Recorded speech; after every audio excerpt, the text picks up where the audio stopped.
2019학년도 고3 10월 학력평가 동아시아사 해설을 맡은 조상혁입니다. 여러분 반갑습니다. 총평에서 전반적인 흐름은 말씀드렸고요. 특징은 말씀드렸고 지금부터는 1번 문제부터 여러분과 하나씩 보면서 주요 이제 키워드들을 찾아보도록 하겠습니다. 자, 이 문제 1번은요. 두 개 중에 하나가 나오죠. 신석기 아니면 청동기가 나옵니다. 이번 시험에서는 청동기가 나왔죠. 그러면은 문화유산 카드 키워드가 있겠죠. 1번 문제는 쉽습니다. 주요 키워드 뭐가 나오나요? 베트남 나와 있고요. 만약에 베트남을 숨기면은요. 문제 조금 어렵게 까다롭게 낸다 싶으면은 두 번째 강을 줍니다. 홍강 일대라고 되어 있고요. 뭐 태양, 새, 기하학적 문양들이 새겨져 있고 악기, 의뢰의 상징물이다 라고 되어 있습니다. 또 무덤에 넣는 부장품 등으로 사용되었다. 그러면 요약해서 얘기하면은 베트남의 청동기 문화 유산은 무엇인가 라고 물어보는 겁니다. 그럼 우리가 배운 거 하나 있죠? 청동으로 만든 청동 북이 됩니다. 그럼 1, 2, 3, 4, 5번 중에 자 여러분 너무나 잘 아시죠? 4번이 정답이 되는 거죠. 그리고 청동북은요 교과서 3종에 모두 나와 있습니다. 청동기 문화가 출제되면은 가장 출제 확률이 높은 답지이기도 하니까는요 나온 김에 꼭 기억해 주시고요. 자 그리고 이거는요 기억하셔야죠. 그렇죠. 한반도에서 발굴된 거죠. 한국사도 연계돼 있죠. 비파형 동검이고요. 자, 1번은 뭘까요? 어디서 발견됐을까요? 먼저, 그치, 일본 열도. 이것도 마찬가지로 제사용품 정도로 봐요. 그래서 뭐 땅속에 묻는 용도로 썼는데 청동, 종이 되겠죠? 동탁이라고도 합니다. 자, 그래서 1번, 2번은 아니고요. 3번은요, 용 모양 옷기고요. 이거는 풍산문화, 랴오어강 유역에서 발견이 됐었죠. 아니고요. 5번도 마찬가지로 청동 소시고요. 황허강 유역의 청동기 문화를 대표하게 됩니다. 그래서 정답은 4번이다. 이렇게 보시면 되고요. 자, 1번은 뭐 간단하니까 금방 넘어갈게요. 자, 2번 보겠습니다. 다음 조약이 체결될 당시 동아시아의 상황으로 옳은 것만을 보기 위해서 고른 것은 이라고 되어 있죠. 무려 3점짜리 문제입니다. 이 지문은요 눈으로 많이 익혀두세요. 예, 이것만으로도 출제가 된 적이 있죠. 근데 뭐 더 중요한 건 이게 시기이기도 한데요. 일단 설명을 드리겠습니다. 청과 일본은 이렇게 되어 있습니다. 그럼 주체가 나왔죠. 누구와 누구 사이에? 청과 일본 사이에 맺어진 조약이구나. 첫 번째 알 수 있고요. 앞으로 더욱 친하게 지낸다. 화해를 돈독히 한다. 양국의 소속 방토. 어려운 한자 나왔다고 여러분 너무 긴장하지 마세요. 소속 방토는 영토, 국토란 뜻이에요. 서로의 국토를 침범하지 않는데 중요한 건 뭐예요? 서로 침범하지 않는 거예요. 안전을 보장한다. 일방적으로 서로, 그치? 바로 서로. 대등한 관계. 그래 우리 서로 쳐들어가지 말자라고 약속해 준 거야. 밑에 가면 이 성격이 더 잘 드러나죠. 양국 중 어느 한쪽이 타국으로부터 불공평하거나 경멸을 당하는 일이 있을 경우 서로 돕자 이런 것도 있고요. 그리고 8조 나와 있죠. 이게 여태까지는 많이 출제됐었죠. 양국의 계양장에는 서로 이사관을 두고 이사관 모르는 단어 나온다고 혼동하지 마세요. 그냥 관직이라고 보시면 돼요. 공무원 등급입니다. 공무원 중에 하나입니다. 서로 이사관 관리를 두고 자국 상민을 단속할 수 있다라고 되어 있습니다. 여기서도 중요한 키워드 볼까? 서로야. 청과 일본 서로 할 수 있는 거야. 서로 또 뭘 승인해? 영사 재판권을 승인하는 거예요. 치외 법권을 인정해 준다는 거죠.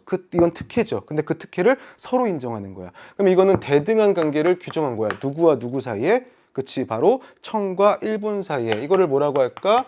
청일 수호조교. 이것도 재밌다. 청나라에서는 뭐라고 부르냐? 일본에서는 뭐라고 하냐면 일청수호조교라고 불러요. 각자 자기 나라 이름 앞에 붙이거든요. 뭐 나온다고 헷갈리지 마시고요. 자, 요게 맺어진 시기는요 1871년입니다. 이거는 그 내용도 중요하지만 그 내용보다 더 중요한 건 시기입니다. 71년도 꼭 같이 기억을 해주시고요. 자, 일본은요 1868년도에 메이지 유신 들어가죠. 그 다음에 그러면서 일본의 대표가 바뀌잖아. 이제는 쇼군이 아니라 천황이란 말이야. 그냥 기존에 맺은 조약들 싹 다 다시 바꿔야 돼. 그래서 우리한테도 요구했지만 우린 거절했고, 청나라는 대등한 국제법상의 대등한 관계로서 조약을 체결하잖아. 그게 바로 뭐야? 청일수호 조규가 되는 겁니다. 자, 이렇게 보시면 되고요. 그러면은요 답지 한번 찾아볼게요. 그럼 우리나라는요 왜 거부했죠?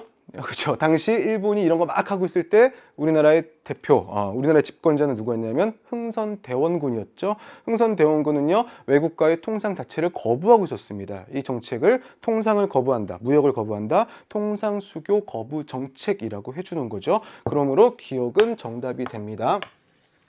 63년도부터 73년도까지 약 10여 년간 흥선의 시대거든요. 흥선대원군의 시대. 이때 통상수교 거부 정책이 쭉 유지가 되죠. 그래서 운이호 사건 때까지도 통상수교 거부였죠. 이걸 깬 게 일본이죠. 그래서 강화도 조약을 체결하게 됐고요. 자, 중국 양무운동이 전개되었다. 양무운동 잘 생각해라. 이거 꽤 길다. 1861년부터 1894년도까지 가게 되는 거야. 자, 1894년도 종료 시점 무슨 전쟁하고 연결되지? 그치, 바로 청일 전쟁하고 연결되죠. 그래서 청일 전쟁에 패배하면서 양무운동은 중단되게 됩니다. 자, 그러면은 보시면은요, 양무운동까지 딱 나왔네. 그러면 이 시기에 들어가는 거 맞지? 그러면 정답은 기역과 니은이 되는 겁니다.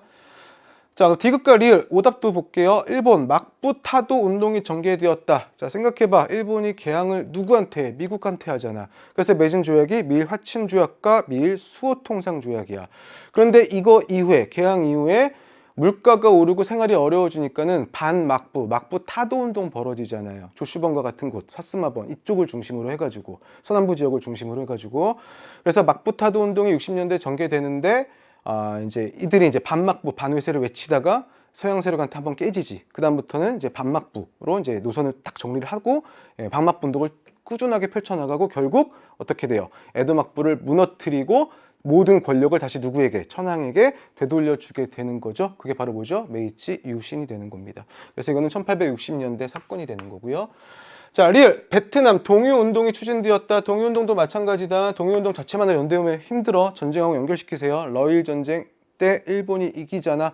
그러니까 어떻게 아시아의 모든 사람들이 일본을 우러러 본단 말이야. 일본 배우러 가자. 이건 베트남도 마찬가지예요. 그래서 베트남의 지식인들이 일본으로 학생들을 유학 보내는 운동을 펼치는 거죠. 동유운동, 러일 전쟁과 관련이 있다. 그럼 러일 전쟁 생각해봐. 1904년이잖아. 5년까지 진행이 되지. 시기적으로 안 맞지. 그러므로 정답은 기역과 니은.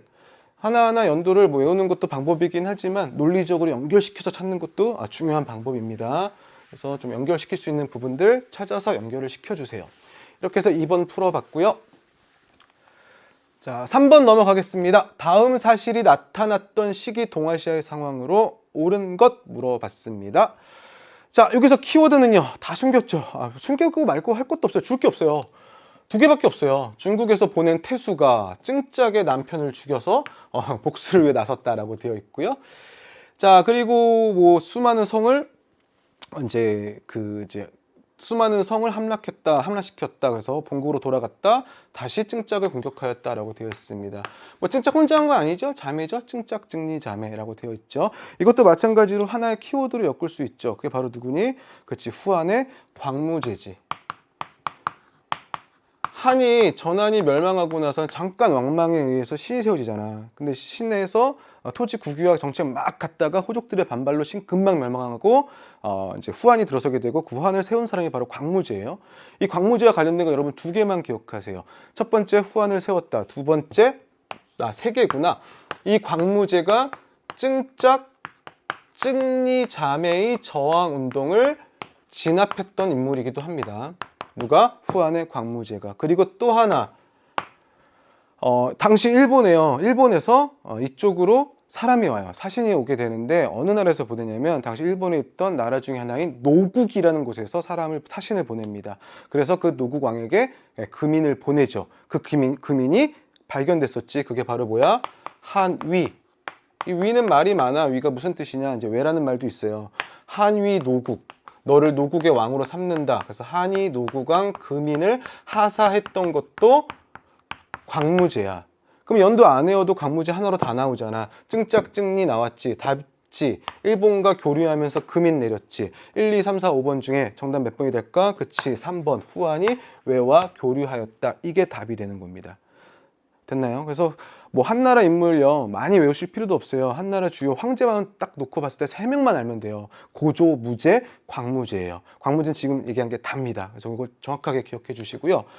자, 헷갈리지 마세요. 야마토 정권이 세력을 확대하였다. 야마토 정권 같은 경우에는요 4세기경 성립한 지방 호족 세력들의 연합 정권이죠. 이후에 세력을 확대해가는 거고요. 자, 위만이 집권하는 거는요 교과서에는 뭐라고 표현되어 있죠? 진앙교책이라고 되어 있고요. 정확하게는 한건국 초가 되죠. 그래서 이때도 마찬가지로 광무제 때와는 관련이 없다라고 보시면 됩니다. 뭐 나머지 것들은 쭉 보시면 되고요. 자, 이렇게 해서 3번까지 풀어봤습니다.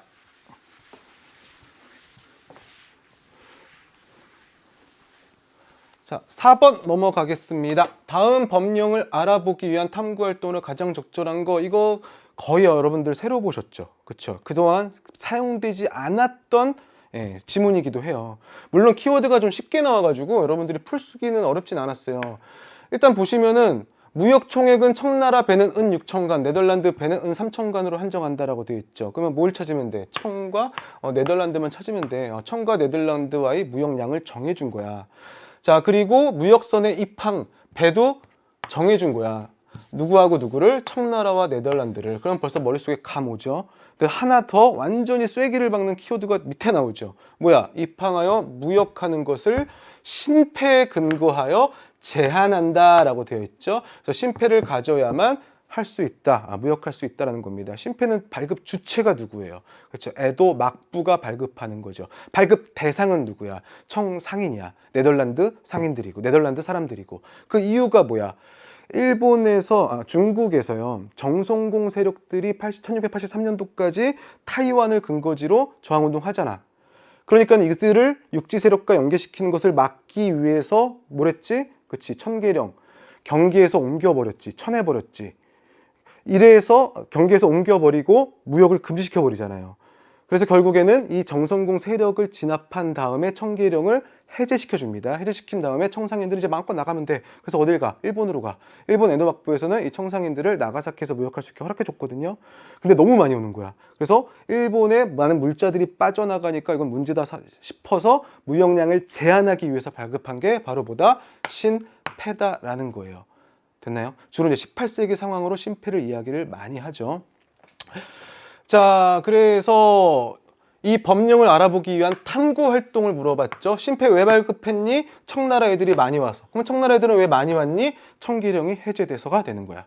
정답은 몇 번? 1번이 되는 거죠.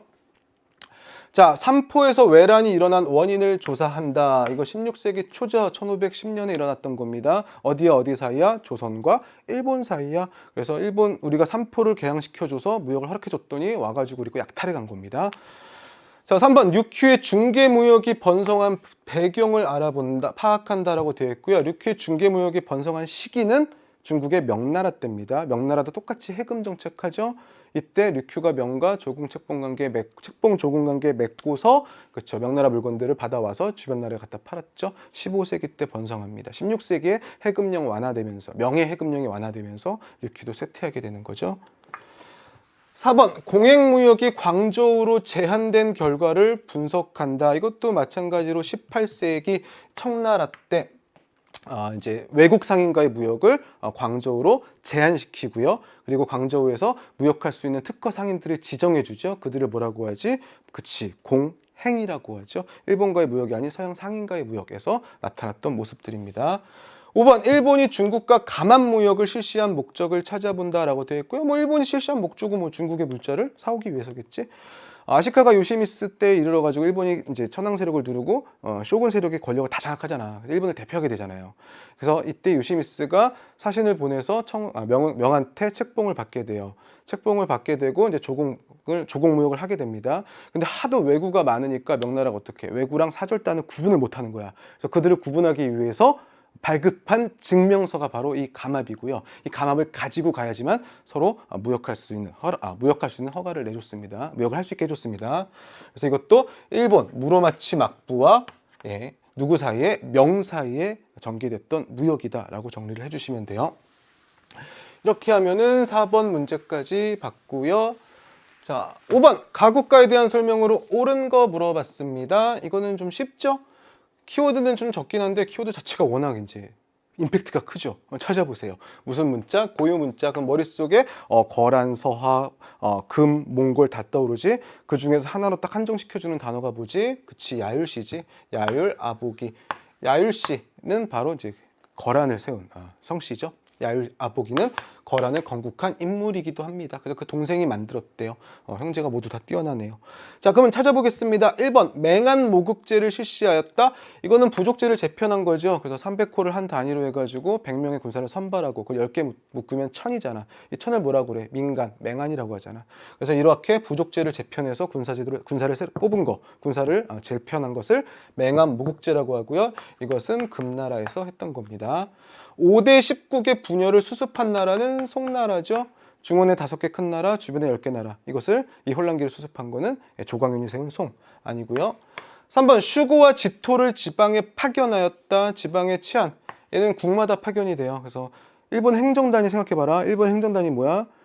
율령할 때 많이 나오지. 최근 이게 많이 언급되기도 해요. 국군리로 나온다. 이번 문제도 아마 뒤에 나올 거예요. 국군리 가장 큰 단위가 뭐야? 국이잖아. 국. 그치? 국마다 치안 유지 그리고 무사 통솔권을 주고서 내려보냈던 게 바로 이 슈고고요. 그리고 조세징수하라고 장원마다 내려보낸 게 바로 지토라는 직책입니다. 이거는 가마쿠라 막부. 생각해봐. 가마쿠라 막부는 최초로 무사들이 정권 잡는 시기잖아. 그러니까는 자기들이 다 뺏어와야 돼. 그러기 위해서 지방에 무사들을 파견한 거야. 코케닌들을 슈구와 지토로 임명해서. 이거는 가마쿠라 막부 이렇게 보시면 되고요. 자, 4번 연운 16주를 두고서 송과 대립한 나라 키워드지. 이건 워낙 많이 나와서 연운 16주는 그치 석경당이랑 5대 19개 혼란 시기에 석경당이라는 인물을 거란이 도와주죠. 그 대가로 중국당 연운 16주를 받게 되는 거죠. 이 연운 16주 안에 들어간 지역 이거 기억해라. 연운 16주 중에 하나가 바로 베이징이다. 베이징도 여기에 포함이 돼요. 중국의 핵심 지역이기도 해요. 이걸 넘겨준 거예요. 그래서 이후에 송이 혼란을 수습하면서 5대 19개 혼란을 수습하면서 계속 연운 16주 되찾아오려고 거란과 대립관계 가다가 결국 어떻게 해요? 전연의 맹약을 맺게 되는 거죠. 송이 무릎을 꿇고 계속 세패를 보내게 되는 거죠. 자, 압록강 유역의 강동육주, 키워드 강동육주지. 이거는 누가 차지한 거지? 고려의 서희가 그치 거란의 침략을 물리치는 과정에서 외교적인 성과로 우리가 확보한 지역이기도 합니다. 거란 1차 침입 당시, 거란 침입 당시였었죠. 그러므로 거란과는 거란 고려의 이야기다라고 정리를 해주시면 되고요. 자, 6번 넘어가겠습니다. 자료에 나타난 사건의 결과로 옳은 거 물어봤습니다. 자, 이것도 마찬가지입니다. 교토에서 요시노로 누가 도망가고 있는데요. 고다이고 천황이 가고 있네요. 무사 세력의 갈등으로 폐위되었다라고 되어 있고요. 이후 지도에 나타난 것처럼 교토에서 요시노로 탈출하여 자신이 정통성을 가진 천황임을 내세웠다라고 되어 있습니다. 자, 이거 언제예요? 그쵸? 가마쿠라에서 무로마치로 넘어가는 타이밍이죠. 가마쿠라 막부가요. 여몽연합군, 몽골과 고려 연합군의 침략 이후에 쇼군의 권위가 많이 추락하게 되잖아. 이 과정에서 이제 이 틈을 노려서 천황이 다시 이제 패권을 잡겠다고 무사들을 다 소집해서 가마쿠라 막부를 결국 무너뜨리죠.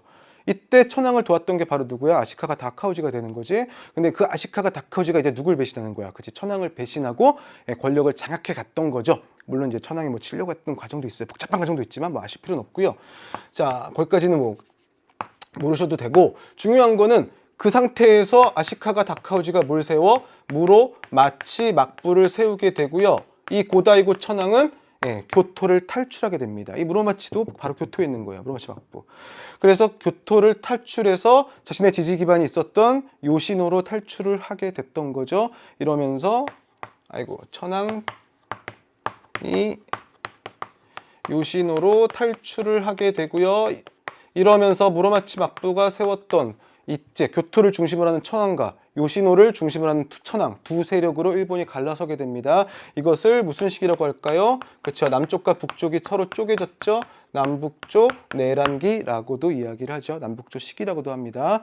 자, 그래서 이 사건의 결과 물어봤죠. 무슨 시대가 시작되었다? 남북조 시대가 시작되었다. 일본의 천황이 두 개로 쪼개졌다라고 보시면 되고요. 자, 두 명이 존재하던 시대다라고 보시면 되고요. 중요한 건 오답이죠. 5번 헷갈리지 마세요. 가마쿠라 막부가 붕괴되었다. 자, 순서 보자. 가마쿠라 막부 붕괴를 써야겠네. 붕괴는 무로마치 막부 수립도 이전이고 남북조 이전이에요. 그래서 사건의 결과가 될 수는 없다라는 것들 같이 기억해 주시고요. 이거 순서로도 나올 수 있습니다. 같이 순서도 기억해 주세요. 자, 여기서 6번까지 풀어봤고 7번 넘어가겠습니다. 가에 들어갈 문화유산으로 가장 적절한 거 물어봤습니다. 수행평가죠. 요거는 뭐 그렇게 어렵지는 않아가지고요. 뭐 간단하게 볼게요. 자, 그래서 보시면은 일단 동아시아 불교의 특징을 물어봤죠. 그래서 뭐 현종께서 고려 왕입니다. 대장경을 판각해 완성하자 거란 군사가 물러갔다. 거란을 물리치기 위해서 부처님의 말씀이 새겨져 있는 말씀을 모아놓은 대장경을 만든 거고요. 그리고 부처님들께 제불성현 모든 부처와 33,000개 신통하님으로 오랑캐가 다시는 우리나라를 짓밟는 일이 없게 해달라라고 빌었다고 하죠. 그러면 불교가 뭐하고 있니? 나라를 지키고 있지. 호국 보호하잖아. 누구를? 국가를. 호국불교의 성격이고 바로 밑에 친절하게 설명도 나와 있습니다. 이 중에서 여러분들이 꼭 기억해야 될 주요 키워드 왕죽불과 황제지결입니다. 왕은 곧 부처다. 황제는 곧 뭐다? 열애다. 열애는 불과 동의어로 보셔도 상관없어요. 부처다라는 뜻입니다. 황제도 왕이고 부처다. 그러면은 이거는 두 번째로 군주권을 강화시킨다라는 것들도 파악할 수 있습니다. 이거를 보여주는 대표적인 것들이 뭐가 있을까? 한번 보자. 문화유산. 바로 윈강대불이죠. 북위 때 만들어진 거. 북이 황제의 얼굴을 본따 만들었다라고 알려져 있죠. 그래서 거대한 규모의 이러한 불상들을 만들게 됩니다. 그래서 윈강대불, 호국불교, 군주권 강화 이런 것들과 관련된 대표적인 문화유산이다. 같이 정리를 해두시고요. 하치만 신상은 여러분 기억하세요? 요거는요. 하치만이라는 인물은요, 일본 전통 종교 있잖아. 천황이 끌어가는 일본의 전통 종교, 신토라고도 하지. 그 신토의 신인데요. 모습을 보시면은요, 자세히 보시면은 이건 누구예요? 부처예요. 부처의 모습을 신도의 신이 부처의 모습을 하고 있는 거거든요. 이거를 뭐라고 하냐면 신불 스팝, 그쵸? 이라고도 불러줍니다.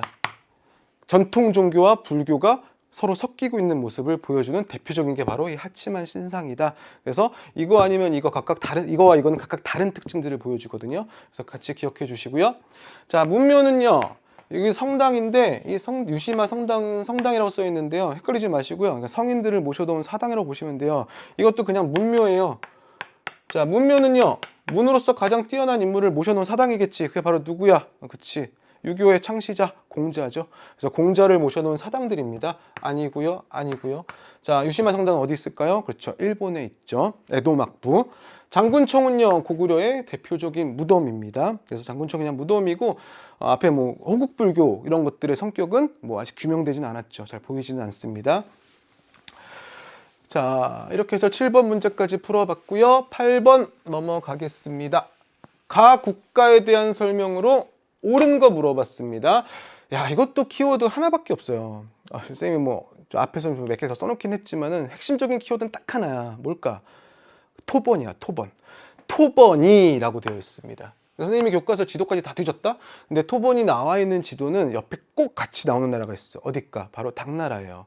그래서 당의 외곽에 있었던 나라, 서쪽에 티베트 쪽에 있었던 나라 토번 같이 나온 김에 기억해 주세요. 이미 답을 먼저 말씀을 드릴게요. 그래서 토번의 가장 유명한 군주가 누구지? 송첸칸포, 문성공주, 화봉공주 이야기 많이 나오잖아.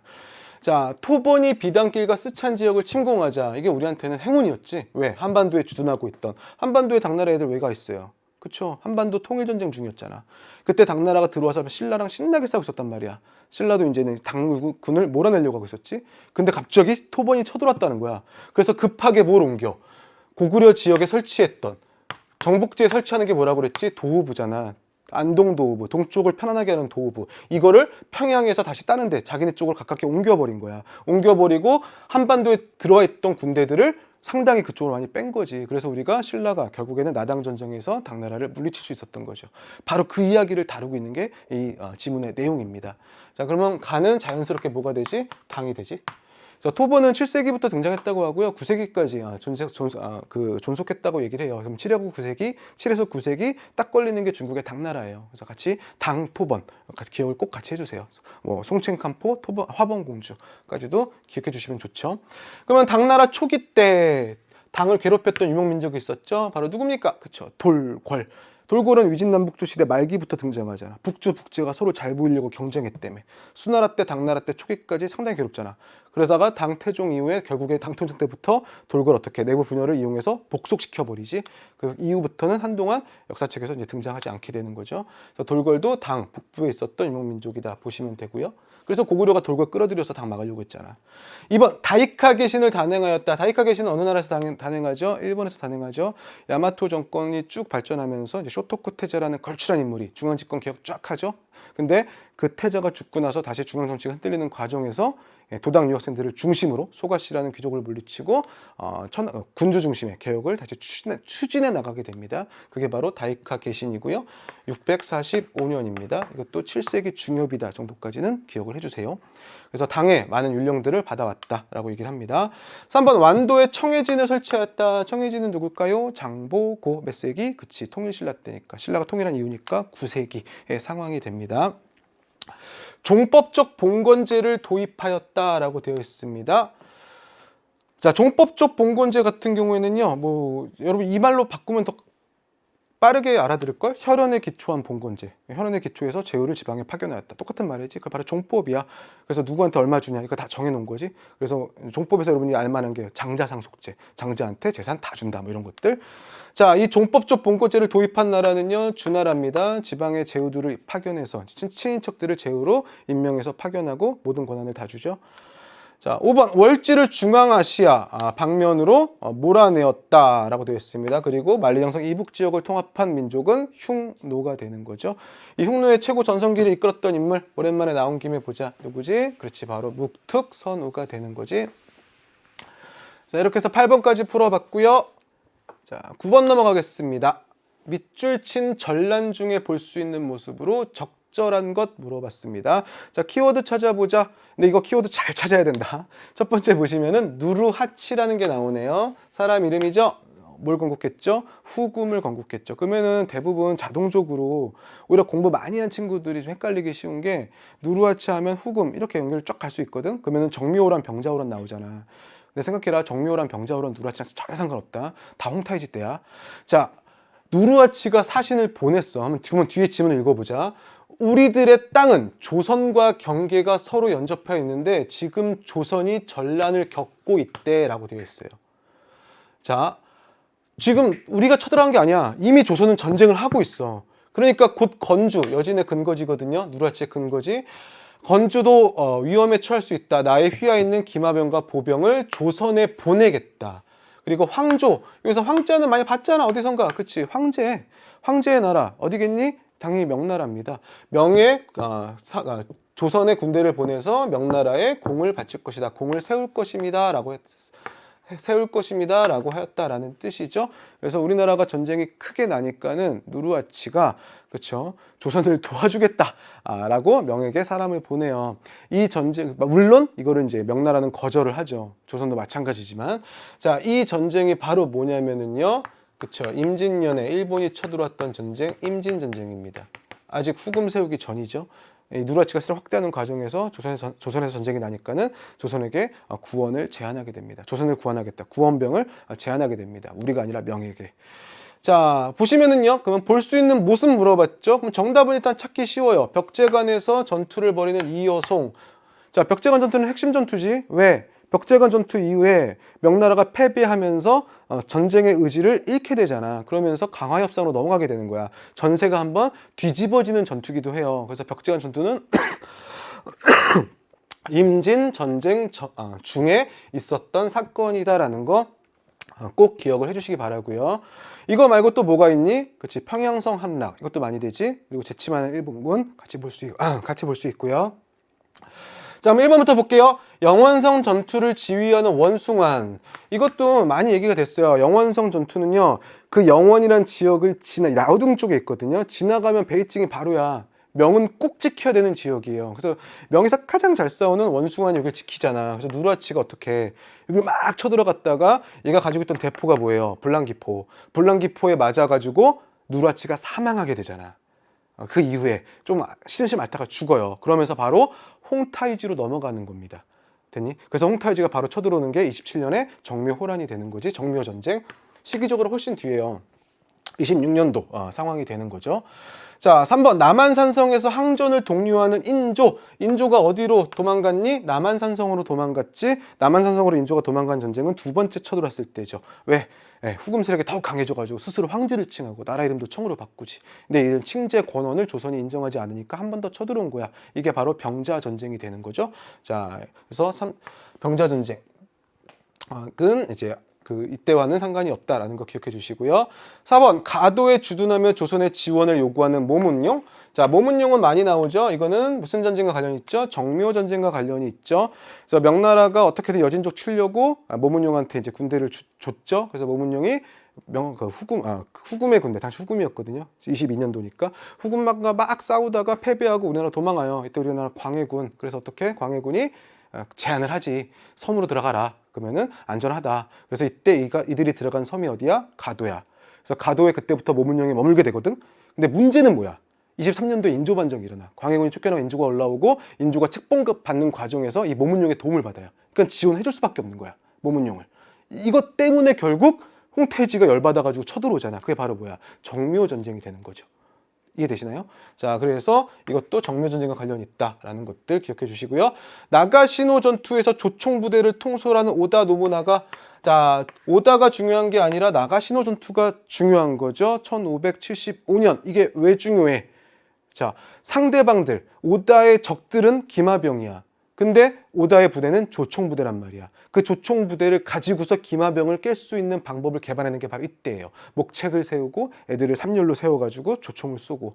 그래서 조총과 관련돼서 자주 나오는 전투기도 하고 시기로도 자주 나옵니다. 그러니까 시기도 같이 기억을 해주세요. 자, 이렇게 해서 오답들도 같이 봤고요. 저 9번은 문제풀이보다 오답지가들이 더 중요해서 저 오답들을 좀 자세하게 설명을 했습니다. 자, 그리고 선생님이 좀 설명하다 보면은 자꾸 정묘호란, 정묘전쟁을 좀 번갈아서 가는데, 교과서가 바뀌면서 또 정묘전쟁이 정묘호란으로 바뀌고, 임진전쟁이 또 임진왜란으로 바뀌었어요. 그래서 좀 입에 자꾸 이게 왔다 갔다 하다 보니까 설명하다 보면 그럴 때가 있거든요. 같은 거니까 혼동하지 말고 들어주시면 돼요. 자, 10번 가국가에 대한 설명으로 옳은 거 물어봤습니다. 자, 이 문제는 선생님이 설명할 게 없어요. 왜? 키워드가 없어서. 하나밖에 없어요. 무슨 전투? 바익단강 전투. 이거밖에 없어. 자, 그리고 수도가 탕릉이었다는 거라는 거 있고요. 탕릉이 수도였을 때는 뭐 쩌낭주도 있고 레왕주도 있고 뭐 그런 왕조들이 있는데, 바익단강 전투에서 그치 중국 애들, 쳐들어온 중국 애들을 물리친 거는 한 명밖에 없지. 생각해봐. 바익단강 전투의 영웅, 수도인 탕릉이 함락당했지만 끝까지 싸웠던 그 인물 누구야? 전 흥다오가 활약했던 바로 전투입니다. 몽골의 3차 침입 당시입니다. 그러면 가국가는 당연히 어디가 되겠니? 몽골이 되는 거야. 이거 외에는 다른 키워드 없어요. 그러니까 이번 지도는요, 이거 완전히 처음 나온 거거든요. 이런 주제로 해가지고요. 그래서 탕롱, 바익단강 전투 두 가지 꼭 기억을 해주세요. 이런 것들이 있다까지, 3차 침입 이야기한다까지 보시면 됩니다. 자, 그러면 보시면은요, 류큐를 침략하였다라고 되어 있습니다. 류큐는 누가 침략하죠? 일본이 침략하죠. 1609년에 사스마본이 침략해가지고요. 그때부터 류큐는 일본과 중국사이에서 양속 관계 맺게 되는 거죠. 명청 때.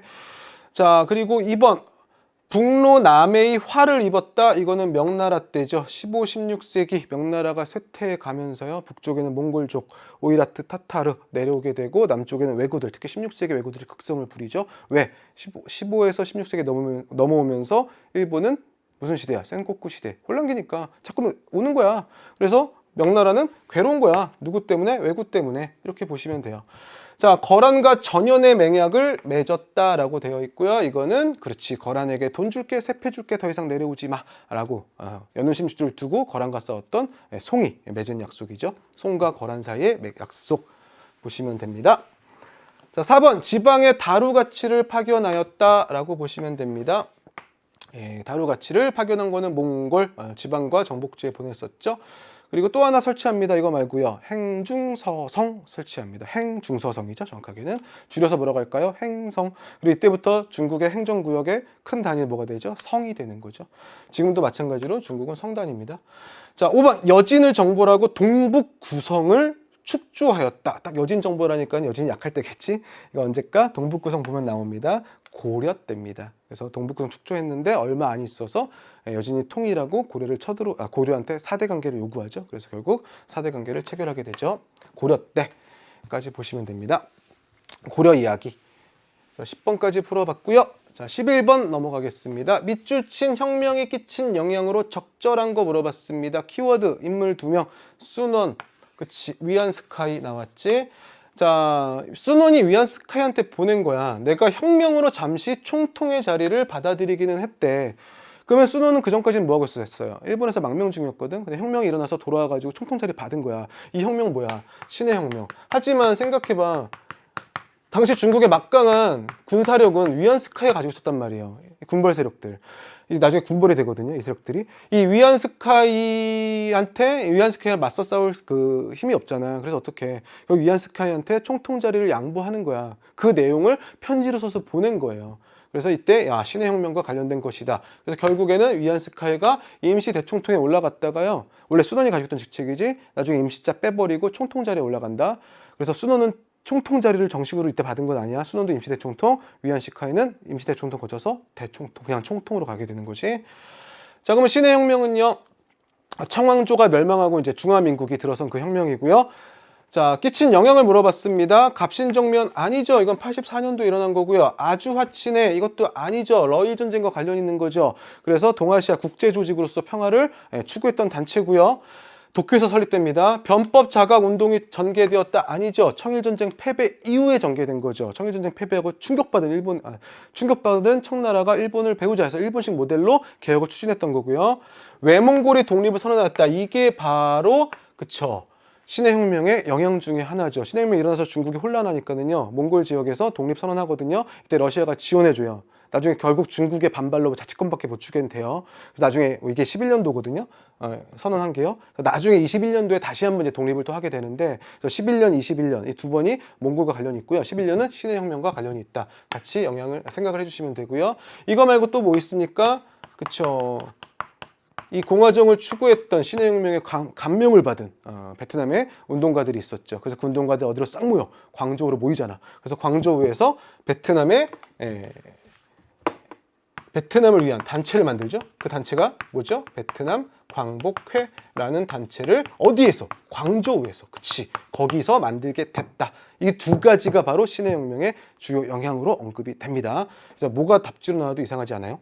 자, 8개국 연합군이 베이징을 점령하였다. 이거 무슨 사건과 관련이 있죠? 의화단 사건과 관련이 있죠. 의화단 사건 진압하는 과정에서 8개국 연합군이 베이징을 점령하고 그들을 쫓아내게 되죠. 그리고 그 이후에 맺은 조약이 무슨 조약? 신축조약.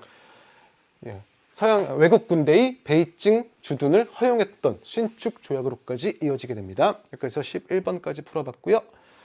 자, 12번 밑줄치 만세 시위가 전개될 당시 동아시아의 상황으로 옳은 거 물어봤습니다. 이거는 뭐 쉬운 거니까 금방 넘어갈게요. 피고들은 그렇게 만세를 부르고 다니면 독립이 될 것이라 생각했는가? 그치. 만세 시위를 벌이면 강화회의에서도 우리 민족의 의지를 알게 될 것이라 생각하였어. 그러면 이 만세 시위는 언제? 국가 장례식이지 바로 고종의 인산일을 기점으로 해서 벌어진 만세 시위이기도 해요. 벌써 다 나왔죠. 그래서 강화회의에서 알게 되면 일본도 조선의 독립을 인정할 수밖에 없을 것이라 생각하였어. 그러면 사람들은 이렇게 강화회의에 왜 기대를 할까? 그치? 미국 대통령이 어떤 윌슨이 내세웠던 전우처리 원칙, 민족 자교주의. 그 민족이 원하면 그 민족의 미래는 스스로 결정해라. 독립시켜줘라. 그 얘기였죠. 그 믿음을 가지고서 만세 시위를 벌였죠. 이 만세 시위는 무슨 운동? 그치? 3.1운동.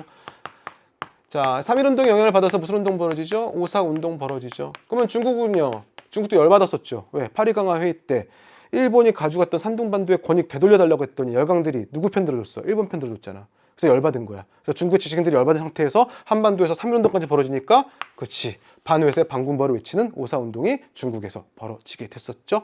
자, 그러면은 정답은 뭘까요? 2번. 일본이 야오둥반도를 청에 반환하였다.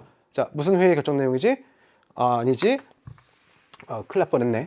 자, 열강이 반도 나오니까 선생님이 산둥반도 방금 얘기한 거지. 산둥반도에 대한 일본의 권익을 인정하였다. 그치? 이게 바로 정답이 되는 거죠. 파리 강화회의에서 결정된 사항들 중에 하나다. 이것 때문에 이거와 3.1운동 영향을 받아서 5.4운동 벌어졌다. 눈에 강조하잖아. 둘 다 100주년이라고. 대한민국 임시정부랑 마찬가지로. 그래서 같이 꼭 연결해서 기억해 주시고요. 자, 나머지는 그냥 말씀만 드릴게요. 영일동맹 해체되었다는요. 워싱턴 회의의 결과 해체된 거고요. 일본이 랴오둥반도를 청에 반환한 거든요. 그치요. 시모노세키 조약을 얻어갔잖아. 근데 이후에 러시아, 프랑스, 독일의 삼국 간섭 때문에 어쩔 수 없이 돌려준 겁니다. 다이쇼 정변으로 가스라 내각이 붕괴되었다. 다이쇼 천황이요. 1912년에 즉위를 해요. 그리고 이제 새로운 내각이 나중에 그러고 나서 이 타이밍에 이제 군부가 세력을 확대하려고 하는데 당시 내각이 막 맞거든요. 그래서 결국 그 내각 대신에 이제 천황의 측근 세력이었던 이제 가스라가 중심이 된 가스라 내각이 들어서요. 그래서 좀 보수적인 길로 쫙 나가니까 이건 아니지 하면서 일본의 지식인들이 모여서 이제 반대 시위를 막 합니다. 그 결과 결국 가스라 내각이 오래 버티지 못하고 물러나게 돼요. 그래서 이것을 가스라 내각 다이쇼 정변이라고 불러주고요. 13년도의 일이 됩니다. 이런 일들이 있었다 정도만 봐주세요. 4번 연합국이 최초로 한국의 독립을 약속했다. 이거 무슨 선언일까? 그치, 카이로 선언이다. 미, 영, 중이 모여서 한 선언이지. 이때 왜 독립을 약속했어? 그치, 장제스의 도움이 있었지? 임시정부와 연결돼 있던. 그래서 한반도 문제가 있어서 논의가 됐지. 자, 나온 김에 설명할게. 한반도에 독립 약속했다. 카이로 회담 43년도. 자, 그리고 나서 전쟁이 거의 연합국 측의 승리로 기울었지. 그래서 다시 한번 모여가지고 소련한테 도와달라고 하지. 무슨 회담? 얄타 회담. 카이로 얄타 45년도. 자, 하지만 소련은 얄타 회담에서 약속해줄게 라고 해놓고서 직접 못 오죠. 언제 이후에 와? 그치, 얄타 회담 직후에. 이게 교과서에 다 있더라고. 독일 항복한다. 얄타 회담 직후에 독일 항복이야. 독일이 항복하고 나서 그 다음에 소련군이 들어오기 시작해요. 그러니까는 미국이 다시 한번 주도해가지고 회의를 열죠. 무슨 회담? 포츠담 회담 열어가지고 이제 미국이 이제 일본에 협박하는 거지. 항복해라. 마지막 항복 선언을 요청했는데 일본이 거절했지. 그래서 어떻게? 히로시마와 나가사키에 원자폭탄을 투하하게 되는 거죠. 그래서 이후에 일본이 무조건 항복을 하게 된 겁니다. 이 순서 같이 기억해 주시고요. 자, 이렇게 해서 3번 문제까지도 봤고요. 12번 문제까지도 봤고요. 13번 문제 넘어갈게요. 가나 사건사에 있었던 사실로 옳은 거 물어봤습니다. 자, 만주국이 수립됐습니다. 만주국은 32년도에 수립되거든요. 왜 수립되지? 그치, 만주 사변의 결과 일본이 이겼으니까. 그치, 만주 일대를 점령했으니까. 직접 지배하면은 중국인들이 저항하니까. 푸이라는 청나라 마지막 황제 데려와다가 그냥 앞에 전면에 내세우고 실질적으로는 일본인들이 만주 일대를 통치하게 되죠. 자, 만주 사변과 관련이 있다는 거. 그리고 일본군 난징 점령. 올해 7월 무슨 사건? 루거우 차오 사건. 일본군 한 명이 총소리 나고 사라졌던 그 사건. 그래서 이 사건을 계기로 무슨 전쟁 벌어지죠? 중일 전쟁 벌어지게 되는 거죠. 그래서 난징을 점령해서 난징 대학살 벌이잖아. 그러면 중일 전쟁은 몇 년도가 되는 거니? 1937년이 되는 거지. 이 사이에 무슨 일이 있었니? 라는 거지. 자, 만주국이 수립되고요. 일본이 계속 야욕을 부리잖아. 본토로 들어오려고 하잖아. 그러면 중국에서 어떻게 해야 돼? 막아야지. 당시 중국 이끌고 있던 인물 누구야? 중국 국민당의 장제스잖아. 근데 장제스는 철저한 반공주의자. 이 상태에서도 누구에 대한 탄압을 계속해요. 공산당에 대한 탄압을 계속하잖아. 그래서 결국 어떻게 해? 공산당이 근거지 버리고 예난으로 쭉 이동하잖아. 1만 5천 킬로를 돌아가지고. 그걸 뭐라 그래? 대장정이라고 불러주죠. 그 대장정이 34년도에 진행이 됩니다. 그러면 답을 한번 찾아볼까요? 자, 중국 공산당이 대장정을 단행하였다. 이게 끝나는 시점은 명확하진 않지만 시작하는 시점은 확실해요. 34년도. 그래서 이때 시작이 되었구나 라고 보시면 됩니다. 사이에 딱 들어가죠. 자, 그러면 오답은 잠깐만 볼게요. 조선 의용대가 조직되었다. 야, 중국 본토 내에 만들어진 한국인 조직이지. 그러면 중국 애들도요, 자기 본토에서 외국 부대 허락하지 않아요. 무슨 전쟁 이후부터 허락할까? 그치, 중일전쟁 이후부터 허락하는 거야. 기억해. 중일전쟁 이후 조선 의용대 38, 그리고 한국 강복군 40년 이렇게 가는 겁니다. 그 이후에 의용대가 올라가서 의용군으로 가버리죠. 자, 그래서 일본은 안 맞고요. 베트남 독립동맹, 그건 베트남의 독립과 관련돼서 41년도에 만들어진 거고요. 사회주의자 세력들이 중심이 됐었습니다. 주도를 했었죠. 뭐 여러 세력들이 함께 하긴 했지만. 자, 극동인민대표회의가 개최되었다. 소련은요, 한동안 압박민족, 약소민족한테 우상이었었어요. 막 지원해줄 때 약속하거든. 그래서 22년도에 회의를 열어요. 소련의 주도로. 그러니까 소련의 주도로 회의를 열어가지고요, 이제 피압박 민족들의 문제 어떻게 할 것인가 논의합니다. 그 회의가 22년도에 있었다 정도. 4번, 일본이 국가총동원법을 제정하였다. 이것도 마찬가지야. 구모 때 한번 나왔는데, 선생님 말 그대로야. 37년도에 전쟁 딱 시작했을 때 일본은 단기전 예상했어요. 전쟁 빨리 끝낼 수 있다. 근데 장기전 가잖아. 큰일 난 거야. 그래서 바로 어떻게 국가 총동원법 만들어서 물자 다 갖다 쓸게 한 거지. 이게 38년도가 되는 거예요. 자, 그러므로 4번도 시기적으로 안 맞고요. 자, 그러면 이제 14번 넘어가겠습니다. 가나 도시에 대한 설명으로 옳은 거 물어봤습니다. 보기에서 고르시오라고 되어 있고요. 이거는 이제 위치 문제죠. 자, 위치 문제를 보시면은요, 지도를 보시고 파악하셔야 돼요. 가는 상하이입니다. 이건 뭐 위치니까 선생님이 어떻게 뭐 할 수가 없어. 설명을. 상하이에서 만든 신문, 신보 이렇게 되는 거다. 자, 여기는요, 도쿄 바로 아래 있거든. 여기 어딜까? 이건 요코하마야. 그래서 요코하마 살짝 가렸잖아. 요코하마. 요코하마에서 나온 신문 메이주 이시운 이후 최초로 발간된 일간지 요코하마 매일신문, 마이니치 신문 이렇게 되는 거지. 그래서 상하이랑 요코하마 물어봤고요. 기억 530 운동이 일어났다. 530 운동은요, 상하이에서 일하고 있던 중국인 노동자들이 파업을 일으키고 이 과정에서 영국 경찰이 총을 쏴가지고 또 그 시위가 대폭 이제 확산되죠. 이게 바로 상하이에서 시작이 됩니다. 전국적인 상하이 지역 전면적인 불매 운동으로까지 이어지게 되는 거죠. 이때 적극적으로 결합했던 세력이 중국 공산당이에요. 그 전까지 솔직히 중국 공산당 별 볼 일 없었거든요. 국가합작 시기였는데 25년이거든요. 근데 이제 이때 539 운동으로 공산당 세력들이 확 그냥 증가하는 하나의 이제 중요한 사건이 되죠. 그래서 기억 맞고요. 자, 니은 경사대학당은요 베이징에 설립된 학교입니다. 그러므로 아니고요.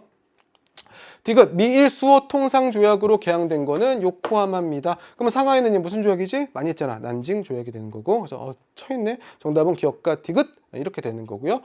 리을 청과 일본 사이에 강화 조약이 체결되었다. 청과 일본 사이에 맺은 강화 조약. 강화라는 말은 전쟁을 끝낸다는 뜻이야. 전쟁을 끝내는 조약. 뭐가 있니? 청일 전쟁의 결과 맺은 시모노세키 조약이지. 시모노세키 아니죠. 그러므로 정답은 기억과 디귿이 되고요. 하나만 더 기억해 주세요. 나가사키 이쪽입니다. 나가사키 위치는 한 번 더 봐주시고요. 나중에 교과서 통해서 한번 위치 확인해 두세요. 자, 이렇게 해서 14번까지 풀어봤습니다. 자, 15번입니다. 가나 성명이 발표된 민주화 운동 사이에 있었던 사실로 옳은 것만을 보기 위해서 고르시오라고 되어 있죠. 자, 가를 보시면은요, 계엄당국, 계엄령 발표됐네. 계엄령은 뭐야? 경계를 엄회하는 거지. 그래서 경찰 대신에 누가? 그치, 군인이 치안 유지를 맡게 되는 거지. 국가 비상상태 시에 발표됩니다. 발포, 총을 쏘라고까지 해요. 무차별 발포를 시작했다. 그래서 어디에서? 이 자리에 모이신 광주 시민 여러분이라고 되어 있습니다. 그래서 광주를 계엄군이 포위해서 총을 쏘고 있어요. 이 사건 뭐죠? 5.18 민주화 운동이죠. 그럼 5.18 민주화 운동은 1980년에 벌어지게 됩니다. 이건 연도 알고 계셔야 돼요. 80년 이렇게 보시면 되고요. 자, 첫째, 후야오방의 유지를 계승하여라고 되어 있습니다. 자, 후야오방 나와 있죠. 이 인물이 누구냐? 그치, 중국 공산당에서 꽤나 서열이 높았던 인물인데 이 인물이 언론 자유 등을 얘기해요. 실제로 그런 정책들을 실현시키려고 했어요. 그래서 결국 중국 공산당 원로들의 공격을 받고 물러나거든. 그리고 얼마 안 해서 죽어요. 이 죽음을 사람들이 의심했던 거지. 그래서 계기로 해서 많은 이들이 모여서 민주화를 요구하기 시작해. 어디 앞에서?天安문 앞에서. 그래서 중국 공산당은 어떡하지? 그죠, 탱크까지 동원하죠. 그래서天安문 앞에서 시위를 벌이고 있던 그 수많은 사람들, 지식인들을 무차별 발포로 유혈 진압하게 되는 거죠. 그래서 당과 국가 지도자들은 학생들의 요구사항에 귀를 기울여라, 뭐 이렇게 나와 있습니다. 그래서天安문 사건. 그래서天安문 사건 나오면은 후야오방이 세트로 같이 나와요.天安문 사건을 이제 한정할 수 있는 단어로서. 그래서 같이 알고 가셔야 돼요. 그래서 정치적 민주화를天安문 앞에서 요구했던, 그리고 단식 시위 벌였던, 그리고 후야오방의 죽음이 계기가 되었던 사건이다라고 보시면 됩니다. 그래서 민주화 요구, 이건 언제지? 1989년이 됩니다. 이 사건의 유혈 진압 책임을 지고 누가 물러나지? 그치, 덩샤오핑이 최고직에서 물러나게 되는 거죠. 자, 그러면 사이에 있는 일 물어볼게. 80년과 89년 사이에 무슨 일이 있었나? 자, 6월 민주항쟁, 대통령 직선제 하자라고 벌였던 민주화 시리즈, 이게 87년도입니다. 앞에 다 써줄게. 1987년도에 이게 벌어지게 되고요. 같은 거 있어요. 같은 시기 뭐가 있을까? 타이완 계엄령이 해제되었다. 이것도 그냥 뭐 연결된 건 아니야. 하지만 같은 연도니까 같이 알고 가세요. 이것도 1987년도가 됩니다. 그래서 기억과 디귿, 이거는 연도 암기 문제지. 그치? 이 두 가지가 정답이 된다라고 보시면 됩니다. 그래서 5.18 이후에 나중에 대통령 직선제를 요구하는 6월 항쟁이 87년도에 있었다라는 것들, 그리고 중국 국민당의 독재가 끝나고 이제 계엄령이 끝나가면서 계엄령이 해제되고 이후에 그쵸, 민주화가 타이완도 이루어지기 시작한다까지 보시면 됩니다. 기점이 87년도예요. 비슷하죠, 되게 타이완하고. 자, 중국, 미국과 국교를 수립하였다. 야, 미국과 중국이 국교를 수립한 건 언제지? 그렇죠, 1979년이죠. 덩샤오핑 때.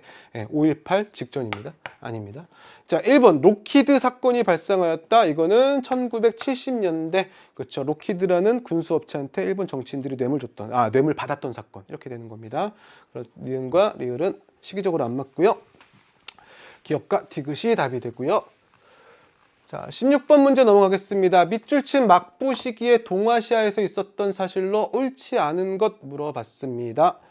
자, 최근 쌀값이 오른다라고 되어 있고요. 그래서 막부에는 쌀을 보내면서 천황이 있는 교토에는 쌀을 보내지 않는다. 천황은 교토에 있네요. 뭐 늘 있었죠. 막부 직할령이 3도 가운데 오사카의 부자들이라고 되어 있고요. 그래서 다이묘들에게 돈을 빌려주고 많은 이자를 취하고 있다라고 되어 있고요. 또 누가 성장하고 있죠? 상인 계층들이 성장하고 있죠. 이들은 존인의 신분으로 다이묘의 관리가 되고 자신의 논밭 등을 엄청나게 소유하고 있다라고 되어 있습니다. 이런 존인들이 활동했던 막부 시기, 엄청나게 성장했던 막부 시기, 오사카가 쌀의 집산지로서 성장했던 시기에도 막부 시기가 되죠. 그랬을 때 오사카의 별명이 뭐예요? 하도 음식이 많으니까 천하의 부엌이라고 해서 가끔 이제 시험에 나오기도 하죠. 자, 그러면 중요한 건 이제 에도 막부 때 동아시아 상황이죠. 에도 때 조선은요, 조선 전기, 조선 후기, 그치, 조선 후기. 이거는 세트로 알고 가야 돼. 이것만 알아도 문제 풀려. 중국은 어느 나라? 딱 맞아 떨어지진 않아요. 명멸망 이후에 좀 시기적으로 격차가 좀 있긴 한데 주로 이제 청대로 이런 문제들은 이야기를 많이 하죠. 그래서 에도 막부, 조선 후기 청만 알아도 이 문제 풀려요. 같은 시기거든. 자, 조설군이 홍루몽을 집필하였다. 홍루몽 중요하다고 그랬지. 왜? 청나라 때 만들어진 소설이니까. 청으로 시기가 한정된다고 그랬죠. 청나라, 에도 막부 맞지? 아담샬이 시언역을 제작하였다. 시언역은 달력입니다. 일종의 달력이에요. 역법이고요. 아담샬이 활동했던 나라는 청나라입니다. 그래서 청나라 맞죠? 3번 박지원이 열하일기를 저술하였다. 박지원이 열하일기는 어디 갔다 와서 만들어요? 그쵸? 사행단에 따갔다 왔죠? 그래서 청나라 갔다 와서 쓴 책이 열하일기입니다. 그러므로 청나라 맞죠? 스키타 겐파쿠 등이 해체 신서를 발간하였다. 자, 해체 신서는요. 해부학 책이죠. 그래서 스키타 겐파쿠가 네덜란드 해부학 책을 번역해서 이제 해체 신서를 내고요. 이것을 기점으로 해서 더욱더 그렇죠. 네덜란드 서양 학문들이 일본에 들어오게 되고 발전하게 돼요. 그걸 뭐라고 하죠? 란카쿠, 난학이라고 불러주게 되는 거죠. 그러므로 그렇죠. 에도 막부 때 시기 맞고요. 자, 5번 사비에르가 일본의 크리스트교를 전파하였다. 사비에르는요 몇 세기냐면 16세기 인물입니다. 에도 막부는요 언제 세워져? 1603년 17세기에 세워지죠. 시기적으로 사비에르는 안 맞아요. 그래서 정답은 몇 번이다? 5번이 된다라고 보시면 되고요. 자, 에도 막부가 세워지고 나가지고요 에도 막부 때 이미 크리스트교가 전파돼 있잖아. 그래서 크리스트교 교도들이 나중에 그 반란 일으키잖아요. 그게 뭐예요? 시마바라의 난. 기억나니? 그래서 시마바라의 난 때 누가 도와줘? 포르투갈들이 반란군 도와줬다가 결국 어떻게 다 쫓겨나잖아. 그 빈자리를 누구로 채우는 거야? 그치? 크리스트교 폭에 적극적이지 않았던 네덜란드로 채워주게 되고 네덜란드들이 나가사키의 대지마에 머물게 되는 거죠. 이런 흐름을 가지게 됩니다. 그래서 사비에르는 이미 16세기에 활동했던 인물이고 그때 전해졌다 라고 보시면 됩니다. 자, 17번 자료를 활용한 탐구 주제로. 이게 선생님이 고난도로 넣을까 말까 하다가 안 넣은 이유가 답지가 쉬워서 안 넣었는데 탐구 주제로 가장 적절한 거 물어봤는데요. 힌트 하나밖에 없어요. 전국에 뭐야? 국군리를 설치한다는 거야. 국군리. 그래서 가장 큰 단위, 행정 단위 중에 가장 큰 거 국을 둔다라는 거야. 이거를 설치하여 각각 국사, 군사, 이장을 두었다라고 되어 있고요. 국사는 중앙 귀족 중에서 중앙에서 지방으로 파견하는 거야. 6년을 임기로 파견한 거야. 이거 뭐랑 똑같아? 중국의 군현제랑 똑같잖아. 군과 현으로 나누고 중앙에서 관리 내려보내는 거잖아. 그러면 이거 어디에 제도 받아둔 거야? 중국의 법과 제도를 받아온 거야. 중국의 그 법과 제도 령이잖아. 율령. 그치? 율령 체제를 받아온 거야. 근데 좀 달라. 뭐가 달라? 호족 중에서 그쵸? 세습대잖아. 군사 같은 경우에는. 국사 밑에서 군의 민족 및 재판을 관장한 군사는 해당 지방의 호족 중에서 종신 임명되고 세습되는 거야. 이건 중국에 없는 거거든.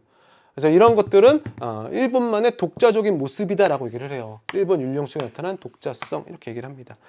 됐나요? 그래서 뭐 국군이 나오면 뭐 율령밖에 답이 나올 게 없으니까 뭐 탐구 주제니까 뭐 쉽게 답은 찾았을 거예요. 근데 왜 이게 답인지는 한번 알고 가시라라는 의미에서 좀 설명을 드렸습니다. 자, 1번 군국제의 시행 배경 한 고조 때. 뭐 시행 배경이야 뭐 부하들한테 농공행상 상 주려고 했던 거죠. 2번 성리학적 명분론. 이건 송나라 때 확산되죠. 왜? 자꾸 이민족 쳐들어오니까. 자신을 정토로 보고 있죠. 신라 민족문서는 왜 작성해요? 세금 거들라고. 그러니까 그 마을의 모든 것들을 다 기록하죠. 안사의 난에 따른 사회 변화. 이거는 주로 이제 세계사 친구들한테 중요한 거죠. 알록산 사사명의 난, 당의 쇠퇴를 가져왔던, 당의 균전제를 무너뜨렸던, 더욱 무너지는 걸 더욱 가속화시켰던 반란이다 라고 보시면 되고요. 이렇게 해서 17번 문제까지 풀어봤습니다. 자, 18번 넘어갈게요. 가에 들어갈 내용으로 적절한 거 물어봤습니다. 이게 바로 그 문제죠. 올해 문제. 연도 나올 때 여러분 잘 보세요. 뭐 지난 몇 년간, 지난 몇 년 전, 이거 다 체크해서 요즘에 수학적 능력도 살짝 필요해요. 그래서 연도 찾아내셔야 됩니다. 자, 올해 동아시아는 격동의 한 해였다. 올 한 해에 있었던 사건 물어봤습니다.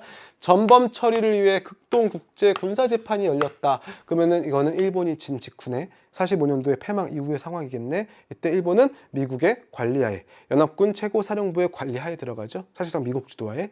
그럼 이것만 있었는가? 아니야. 국공내전이 시작돼. 왜? 일본 물리치고 난 다음에 중국도 쪼개지는 거예요. 다시 국민당과 공산당. 물론 사이가 좋아지려고 미국이 중재를 했죠. 충칭탄선도 했었죠. 하지만 실패하고 또 싸워요.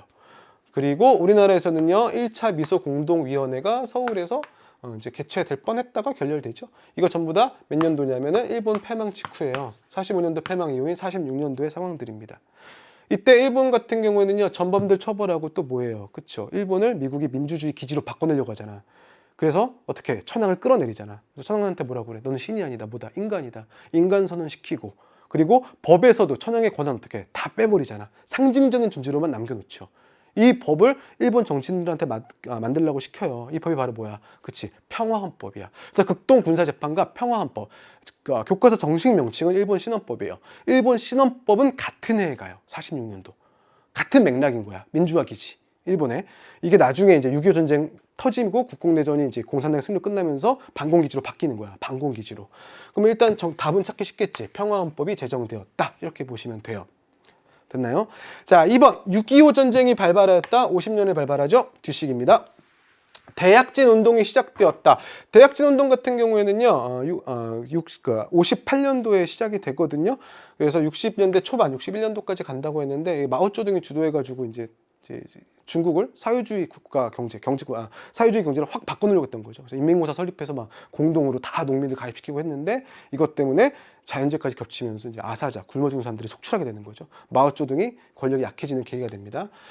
자, 그래서 시기적으로도 안 맞고요. 샌프란시스코 강화 조약은요, 6.25 전쟁 중인 51년도에 체결이 되게 되는 거죠. 이때 일본은 이제 빨리 국제사회로 복귀시키기 위해서 미국 주도하에 강화 조약, 전쟁을 끝내는 조약을 체결했던 겁니다. 5번 제네바 협정에 따라 베트남이 남북으로 분단되었다라고 되어 있습니다. 자, 제네바 협정은요, 베트남이 독립하자마자 일본이 물러가자마자 누가 다시 쫓아와. 그치? 프랑스, 쫓겨났던 프랑스가 다시 들어와서 이거 우리 땅에 해버린 거지. 그래서 이제 호찌민을 중심으로 하는 베트남 세력과 프랑스 사이에 전쟁이 벌어져요. 이제 베트남의 이제 독립을 위한 전쟁이었겠죠. 이 전쟁에서 결국 베트남이 승리를 거두면서 프랑스는 쫓겨가게 되거든요. 나가게 되거든요. 이때 맺어졌던 조약이 무슨 협정? 제네바 협정이다. 이때 북위 17도선을 기준으로 남북을 분단한다. 이렇게 돼 있죠. 나중에 2년 후 총선거 하자는데 실패합니다. 자, 19번 넘어가겠습니다. 가나 시기에 들어갈 수 있는 사실로 옳은 것만을 보기에서 고르시오. 처음 보는 유형이죠. 한국사에서 많이 봤을 텐데 동아시아사에서 응용을 했었죠. 이것도 여러분들 뭐 시기 외울 생각하지 마시고요. 쉽게 전환하세요. 생각을 내가 알고 있는 걸 연결시켜 보세요. 무지에게 태학의 설치를 건의하여 유교의 관학화에 기여하였다라고 되어 있죠.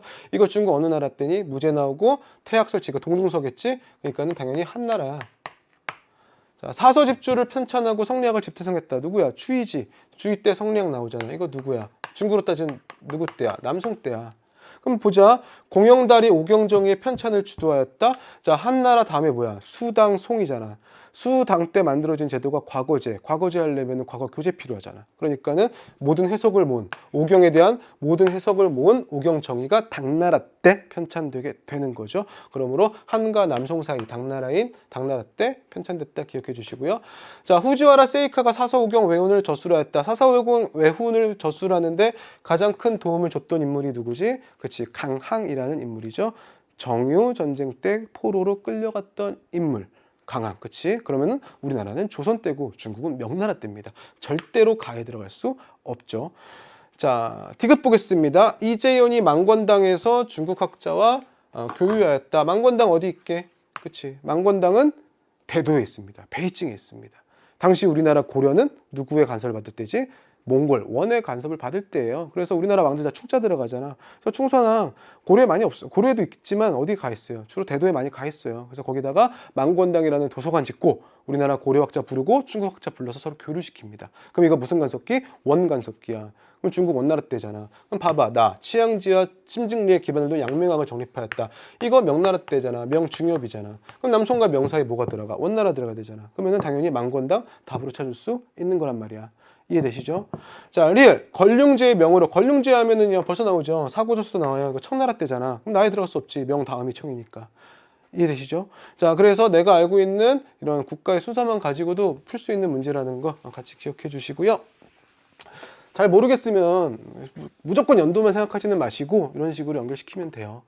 자, 20번 가석건이 전개된 시기에 있었던 사실로 옳은 거 물어봤습니다. 자, 혁명과 권력투쟁, 가의 서막이 오르다. 참 멋진 말이죠. 자, 8월 5일 마오쩌둥이라고 나와 있고요. 류샤오치 나와 있죠. 키워드죠. 앞에서 설명을 드렸었어요. 1858년부터 61년도, 60년대 초반까지 대학실 운동했지만요. 아사자 속출한다고 그랬잖아. 굶어 죽는 사람들. 이게 중국 스케일이 크잖아. 그게 작게는 1000만에서 크게는 3000만까지 봐요. 엄청나게 굶어 죽은 거예요. 그러니까는 당연히 마오쩌둥 책임져야지. 그래서 물러난 거야. 물러났다가 그 물러나는 과정에서 이제 새롭게 권력을 잡은 게 누구냐면 개혁 개방주의자 류샤오치와 덩샤오핑이에요. 이들이 이제 뭔가를 해나가려고 했죠. 그럼 마오쩌둥은 조금만 지나면 권력 기반 약화 더욱더 없어지겠지. 그래서 이제 호소하기 시작하는 거야. 나를 도와달라. 그래서 이때 마오쩌둥이 붙였던 사령부를 포격하라라는 대자보. 또 여기에 또 많은 민중들, 군중들이 또 환호하죠. 또 여기다 호응하죠. 특히나 누가? 그치, 사회주의에 영도돼 있던 젊은이들, 특히나 이제 지방에 있던 많은 젊은 사람들이 이 말을 이제 따라서 또 서울 베이징으로 올라오기 시작하죠. 이렇게 모여든 군중에게 마오쩌둥이 연설을 합니다. 그래서 국가 대사에 관심을 갖고 프롤레타리아트 계급의 대혁명을 끝까지 진행하자라고 호소하고 이렇게 모여든 젊은이들이 하나의 조직을 구성하게 되는 거죠. 그 조직이 바로 뭐야? 그치, 이게 가장 결정적인 키워드지. 홍위병이 되는 거지. 그래서 그 홍위병들이 사회주의의 적으로서 규정한 게 뭐야? 류샤오치, 덩샤오핑 같은 그치 개혁 개방주의자들, 수정주의자들. 그래서 덩샤오핑 결국 쫓겨나고 류샤오치 쫓겨나게 되고, 그리고 많은 지식인들이 쫓겨나게 되는 거죠. 자, 이런 과정을 거치면서 결국 권력은 다시 누구에게? 마오쩌둥에게 돌아가게 됩니다. 그래서 이때 이 사건을 뭐라고 하냐면은 문화대혁명이라고 불러주고요. 문화대혁명 때, 아이고 옆에다 쓸게. 문화대혁명 때 이 문화대혁명 자체만으로는요 이제 문제가 많이 나왔죠. 그래서 어떡하지? 이 문화대혁명의 시기를 가지고서 이 시기 볼 수 있는 일 많이 물어보죠. 66년도에서 몇 년도까지? 76년도까지 10년 동안 마오쩌둥의 권력 기간 전체를 문화대혁명 시기로 우리는 얘기를 하거든요. 그래서 이 시기 동안 무슨 일이 있었나 한번 확인을 해보도록 하겠습니다. 1번 55년 체제가 붕괴되었다. 현대사니까 좀 더 자세하게 설명할게. 55년 체제는요 몇 년도에 만들어질까? 그치, 55년도에 만들어지지. 일본이 양당 체제로 가는 거죠. 자민당과 사회당. 그래서 자민당이 다수, 사회당이 소수. 하지만 헌법 개정을 못하는 정도의 숫자. 그 숫자로 계속 유지되는 거야. 이해되지? 자, 이게 55년도에 시작돼서 몇 년도까지? 93년도까지. 비자민당 연립정권이 수립되는 그때까지. 물론 1994년입니다. 자, 이때까지 유지되게 됩니다. 그럼 시기적으로 안 맞지? 한일 기본조약이 체결되었다. 자, 한일 기본조약은 뭐죠? 한국과 일본의 관계가 정상화된 거지. 이거 언제야? 1965년도가 되는 거지. 근데 이거 재밌다. 한일 기본조약이 체결될 때 당연히 우리는 반대했겠죠. 이때 박정희 정부 때거든요. 엄청나게 반대해요. 그 반대 시위가 뭐야? 6.3 시위입니다. 그래서 이때 이거에 대한 반발로서 한반도에서는 6.3 시위가 벌어졌다. 근데 이 6.3 시위는 64년도에 이미 벌어집니다. 시기적으로 좀 빨라요. 그래서 벌어졌고 이것을 진압하고 한일 기본조약으로 65년도에 가게 되는 거고요. 근데 재밌는 건 바로 일본도 국내에서 반대 시위 벌어져요. 그래서 일본에서도 반대합니다. 자, 아무튼 뭐 이것을 통해서 우리는 경제 개발에 필요한 자금을 마련했다라는 이제 평가를 하게 되는 거죠. 그래서 2번은 아니고요. 자, 1년 차밖에 차이가 안 나네요. 자, 3번 닉슨 대통령이 중국을 방문하였다. 이거 중요하다. 닉슨은 생각해봐. 베트남 전쟁에서 이제 미국이 계속 패배하잖아. 베트남 사람들이 너무 잘 싸우거든요. 그래서 베트남이 이제 구정 공세에서 패배하면서 큰 타격을 입으면서 이제 미국 내 반전 여론이 상당히 높아지는 거예요. 이때 때마침 베트남한테도 운이 좋았지. 미국 내 대통령 선거가 열리게 되는데 이때 전쟁을 중단하겠다고 닉슨이 공약으로 걸고 나오고 당선이 된 거예요. 그래서 69년도 되자마자 뭐해? 그치, 우리는 이제 아시아의 일은 아시아가 알아서 해라 라는 외교 정책을 발표하잖아. 그 외교 정책이 뭐지? 닉슨 독트린이 되는 거고 이때부터 발 뺄 준비를 하기 시작하는 겁니다. 그러면 발을 뺄 준비를 할 때 가장 중요한 거 탈출구가 있어야 되잖아. 소련과 미국의 경쟁 구도에서 그치, 미국이 베트남에서 패배하고 나가는데 딱 보니까는 소련의 라이벌, 소련과 사이가 안 좋던 게 누구야? 중국이 있었단 말이야. 그래서 이때 소련이라는 상대를 두고서 누구와 누가 가까워질까? 미국과 중국이 급격하게 가까워지기 시작해요. 그래서 중국이 어디에 가입할 수 있게 돼? UN에 가입하게 되는 거죠. 그 전까지는 가입 못했거든. UN 가입하게 되고 그 이후에 미국 대통령이 닉슨이 어딜 오게 돼? 중국을 방문하게 되는 거예요. 이때 중국을 이끌던 인물이 바로 누구다? 마오 쩌둥입니다. 덩샤오핑 아니야. 이거 헷갈리기 쉬워. 마오쩌둥을 만나게 되는 거죠. 72년도입니다. 그래서 정답은 몇 번? 3번이 되는 거죠. 근데 조심해야 될 거. 미중 수교는 문화 대혁명이 끝난 이후잖아. 그러니까는 이때는 덩샤오핑을 볼 수 있는 거죠. 덩샤오핑과 미국 이렇게 되는 겁니다. 미중 수교는. 그래서 미중 공동성명과 닉슨의 중국 방문은 72년도다라고 기억을 해주시면 됩니다. 자, 그러면은 4번 볼게요. 베트남 민주공화국이 수립되었다라고 되어 있습니다. 베트남 민주공화국, 베트남이 독립과 이제 일본이 패망하고 이제 돌아가게 되면서 이제 베트남 내에서 이제 세워진 국가 이름이 베트남 민주공화국이 되는 거죠. 자, 5번 일본과 타이완이 국교를 수립하였다. 일본과 타이완 아까 얘기했었죠. 일본은 어떻게? 미국은요. 일본은 처음에 무슨 기지? 민주기지로 만들려고 하잖아. 근데 나중에 생각 싹 바뀐다고 했지.